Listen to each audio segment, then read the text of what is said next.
یعنی در اول روز وقت نماز صبح را خوانده بنده 3 مرتبه پشت نماز چی گفته؟ استغفر الله استغفر الله استغفر الله.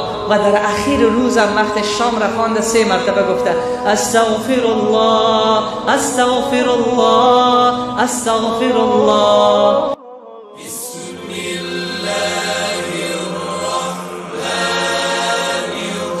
الله علیه و سلم می فرماید وقت نامه اعمال بندگان برده می شود الله اول و اخیرش را می بینه. پرسان میکنه از فرشتگان در اول و اخیر نامه چی نوشته کردین؟ در اول و اخیر نامه چی نوشته است؟ میگه پروردگار در اولش هم نوشته است استغفر الله، در اخیرش هم نوشته است استغفر الله. یعنی در اول روز وقت نماز صبح را خوانده بنده 3 مرتبه پشت نماز چی گفته؟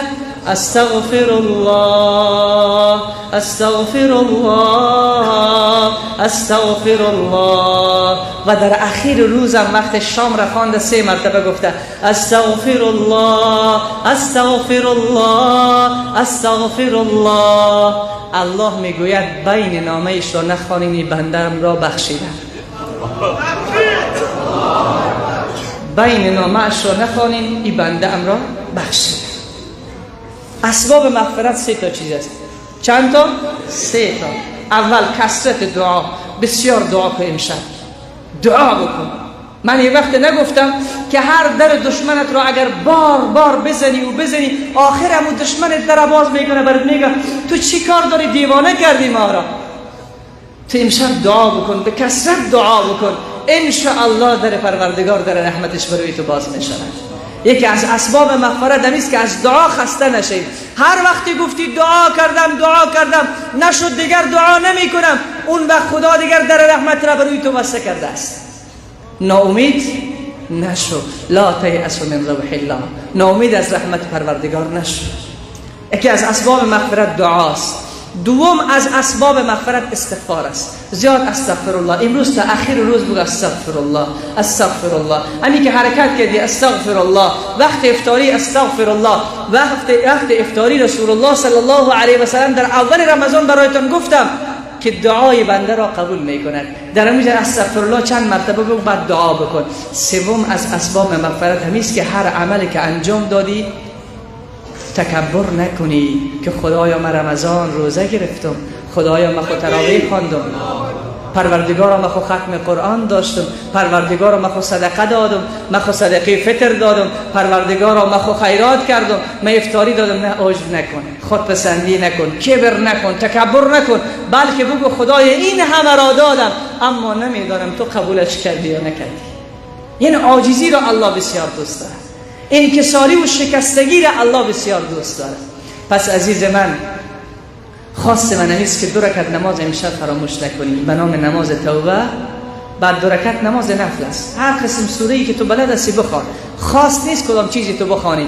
11 مرتبه استغفر الله، 11 مرتبه درود شریف، 11 مرتبه سبحان الله والحمد لله ولا اله الا الله والله اکبر. و از ته دل توبه بکن، ان شاء الله رب العزت و الجلال دعای موت را قبول میکنه. حالا خیلی دو زانو بشینیم که دعا بکنیم.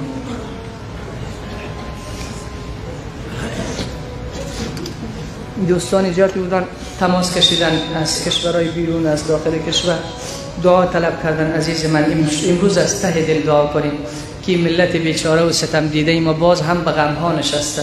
امروز میبینیم که چقدر ما، چرا تعداد ما کم است، به شما معلوم است دیگه. حاجت تشریح نیست، عادت توضیح نیست. دعا کنیم که الله یک امنیت به ما نصیب بگرداند. دعا کنیم که جوانان ما را بگذارن که خدای خود پرستش کنه، بگذارن که جوانان بیدار شوند. الله دشمنان را اگر قابل توفیق است توفیق نصیبشان بگرداند، اگر قابل توفیق نیست الله برباد و نابودشان بگرداند، الله از زمین جمعشان بکنه. ان شاء الله دعای ما بارها از خدا خواستیم، هر دعایی کردیم الله اجابت کرده.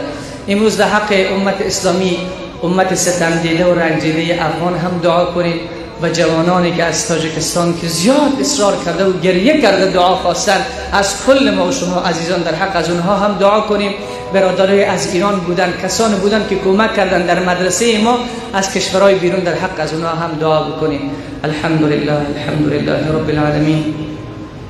والعاقبة للمتقين، والصلاة والسلام على أشرف الأنبياء والمرسلين وعلى كل ملائكة المقربين وعلى أهل طاعتك أجمعين.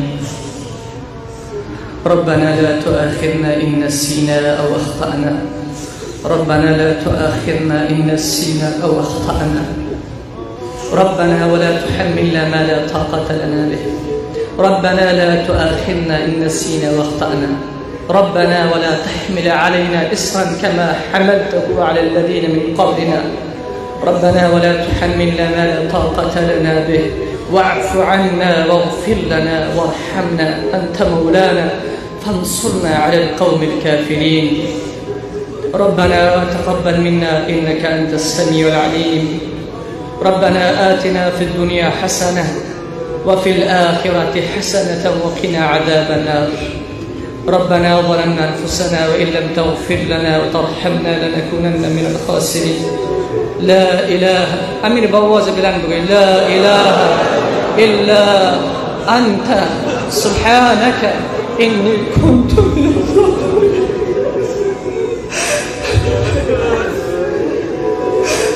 لا إله إلا أنت سبحانك إني كنت من الظالمين.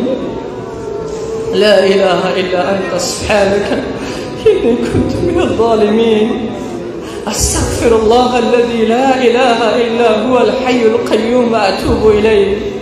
أستغفر الله الذي لا إله إلا هو الحي القيوم وأتوب إليه.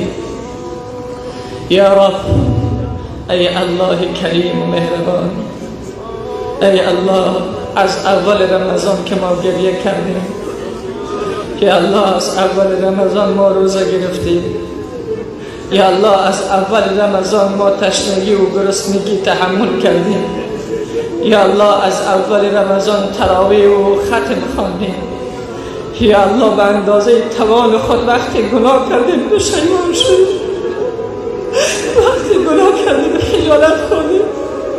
الهی من خجالتم، الهی من خجالتم، الهی من پشیمانم، الهی امیدوارستم همه ما پشیمان شده باشیم.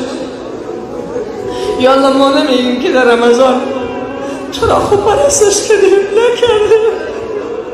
یا الله ما نمیگیم که در رمضان به دخترای مردم نگاه نکردیم، کردیم. یا الله ما نمیگیم که دیگر گناه نکردیم، کردیم. یا الله ما نمیگیم که غیبت نکردیم، کردیم.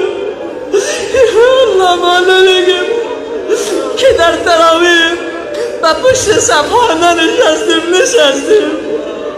یا الله ما نمیگیم که مسلمان را به زبان خود اذیت نکردیم، کردیم. یا الله ما نمیگیم که بد اخلاقی نکردیم، کردیم. یا الله ما نمیگیم که زنان خود را اذیت نکردیم، کردیم. یا الله اعتراف میکنیم که ما گناه کردیم، اعتراف میکنیم ما خطا کردیم، اعتراف میکنیم به پروردگارا.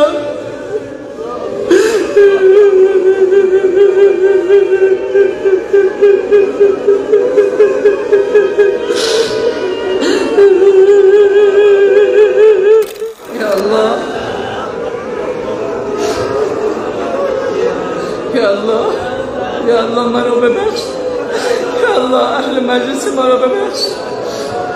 یا الله تمام روزه‌داران امت رسول الله صلی الله علیه و سلم رو ببخش. یا الله من می‌ترسم. یا الله، یا الله،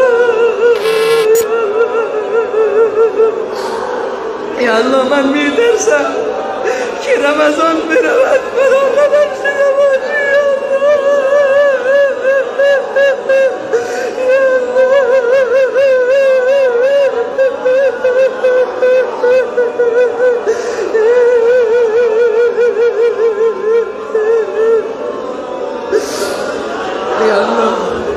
یا الله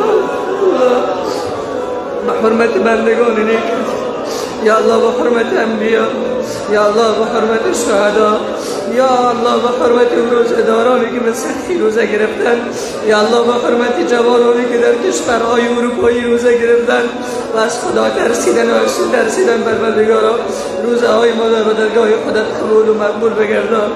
یا الله توبه این انسان نصیب ما بگردان. یا الله از کل گناهان ما درگذر.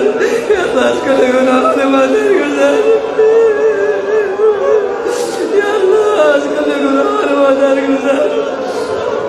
یا الله عزیزانی که از کشورهای بیرون و ما تماس کشیدن دعا خواستن، یا الله دعایشون را اجابت بکن. پروردگار گناهانشون را پروردگار عفو بکن. الهی اونهایی که کمک در مدرسه ایمان کردن پروردگارا جنت الفردوس نصیبشون بگردان. یا الله غریق رحمت خویش بگردانشون پروردگارا. یا الله اونایی که مردن پروردگار بندگان تو که مردن مسلمان بودن خدای قبرهایشون را پر نور بگردان. الهی گناهانشون را مورد عفو و بخشش خویش قرار بده. الهی فرزندان صالح نصیب ما بگردان. یا الله این کشور بیچاره ما چقدر درد و چقدر جنگ و چقدر فریاد یتیم و بیوه بشنود. یا الله به حال ما رحم بکن. الهی پروردگار سر تا سر کشور ما را امن بگردان. الهی فلسطین را از جنگ ظالمان نجات بده. الهی خانه را از جنگ ظالمان نجات بده. الهی امت اسلامی که در هر کجای دنیا پروردگار خار هستند عزت و سرفرازی دنیا و آخرت نصیبشان بگردان. یا الله پدر جان و مادر جان مرا غریق رحمت خویش بگردان. روزه هایشان را قبول بگردان. یا الله پدران و مادران اهل مجلس ما را روزه هایشان را قبول بگردان. از همسران ما را روزه هایشان را قبول بگردان. از فرزندان ما را روزه هایشان را قبول بگردان. یا الله اگر درست عبادت نکردیم ما را ببخش. یا الله اگر درست سجده نکردیم ما را ببخش. یا الله اگر توبه نکردیم ما توبه نصیب بگردان. و صلی الله تعالی و سلم علی خیر خلقه سیدنا محمد و آله و اصحابه اجمعین. عزیز هم از ترکیه تماس گرفتن مشکل دارن پروردگارا برآورده خیر بگردان. و صلی الله تعالی و سلم علی خیر خلقه سیدنا محمد و آله.